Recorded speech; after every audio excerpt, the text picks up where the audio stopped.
Business is my thing. I love business. That's what I've always liked doing from whenever I can remember.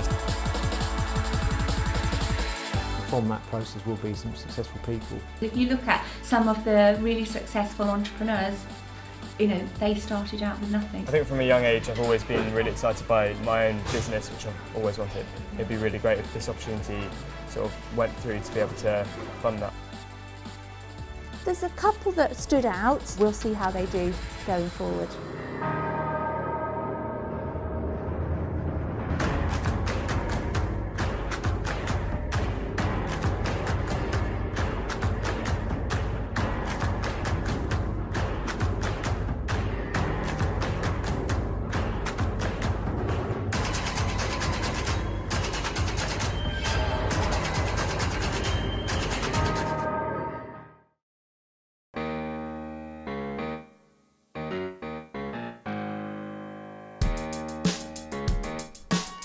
In this week's episode, we follow the fortunes of the young entrepreneurs and their mentoring judges. Hello, I'm Mike Holland and we're here at the British Engineering, where we're very proud to be holding the finals of the Young Startup Talent competition. I got involved in Young Startup Talent because I like to see young people given a chance.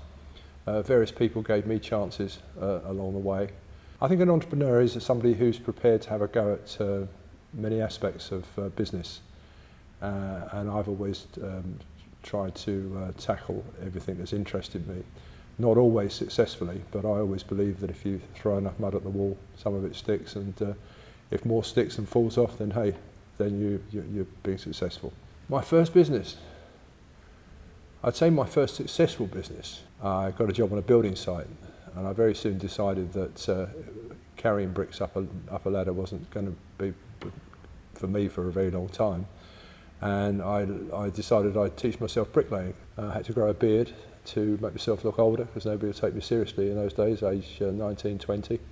And after a few months, I managed to land a contract building some houses. And I can remember going along and seeing the contracts manager and them asking me how many bricklayers I had. And I think I felt my mouth moving and I said 8. Anyway, I managed to pull it off, and that was my first successful business. I ran that contract for about 3 years, bought myself a house during that time, got myself well established, and then moved on to, by the age of 21, that's the day I bought my first property. You can't expect to succeed every time, which is what I would say to any contestant. You can't necessarily expect your very first idea or your first venture to succeed. But you've got to stick with it long enough to know whether it's going to succeed, but also know when to cut and change. Basically what we do is we pool all of that talent down into a semi-final, and that's the best part of sort of 20 candidates. And each one of those candidates has a 5-minute one-on-one with each of the sponsors in that area. It gives them an opportunity that they wouldn't otherwise have. It's very, very difficult to start a business. There are lots of red tape in the way, and I think it's a good structure for them to meet people that they wouldn't otherwise meet, to get contact with professionals at an early stage in their business life. They get critiqued and all the rest of it. And then as a group we sit down and we mark every single semi-finalist out of 10 on 5 different disciplines. And then the top 5, sometimes top 6, there has been the odd wild card get through. And it's really hard to debate and get it down to the last, a final 5, which is where we do sit round a board table with everybody and discuss each candidate in turn. So it's a very fair way of judging it, I think, because you've got 20 different people from different areas, and we do go through literally each one in turn.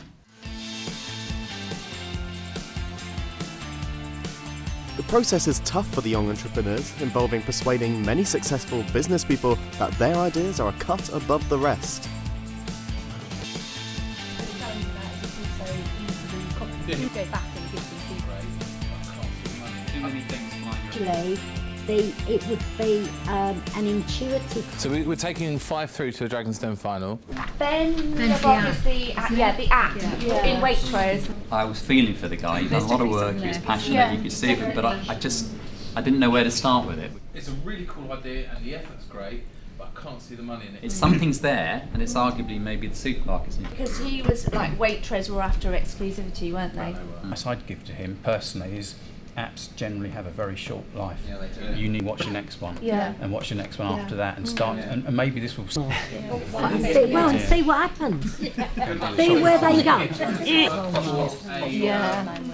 Her background was, I think, dominatrix, leatherware.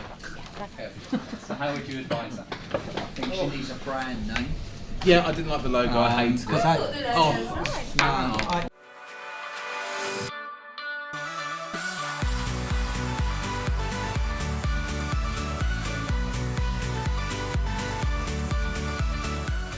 It's 7:30 in the morning. We're here at my spiritual home, Crawley Town Football Club, and we're launching our very first business networking group. Networking is a key part of sharing your business story. You know, you see these networking things and groups and associations in every single town and every single city, and a lot of them are just full of Lindas henpecking for cheap breakfasts. And I've been to them all. I've seen it, been there, done it, and I could tell you all the good, the bad, and the ugly.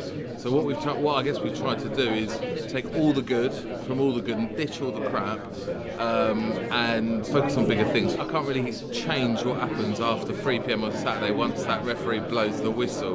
But what I can do is help the corporates with their return on investment, with their marketing strategy, to make sure that they're getting the most out of their engagement with the club. How does a young entrepreneur know that their idea will resonate with lots of new customers and that they have a solid business plan? Let's see what the judges say.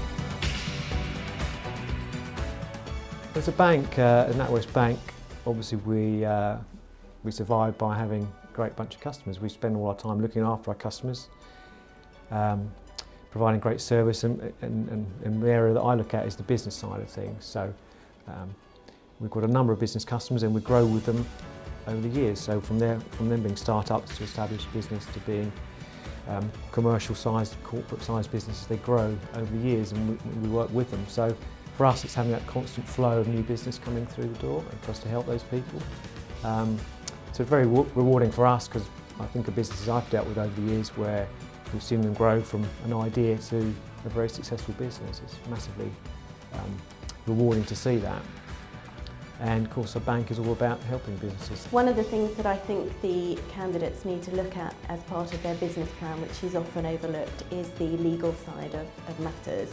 You'd expect me to say that because I am a lawyer, but often people do come unstuck because in getting their businesses together, they don't look at how important it is to get contracts in place from an early stage.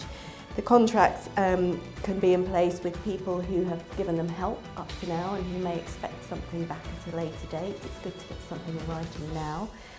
Also contracts with key suppliers and customers.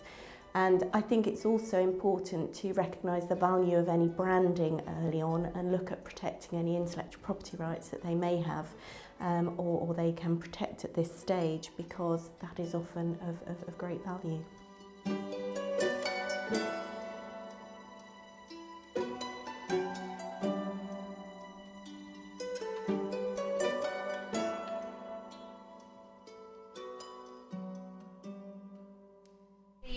The app in Waitrose and stuff.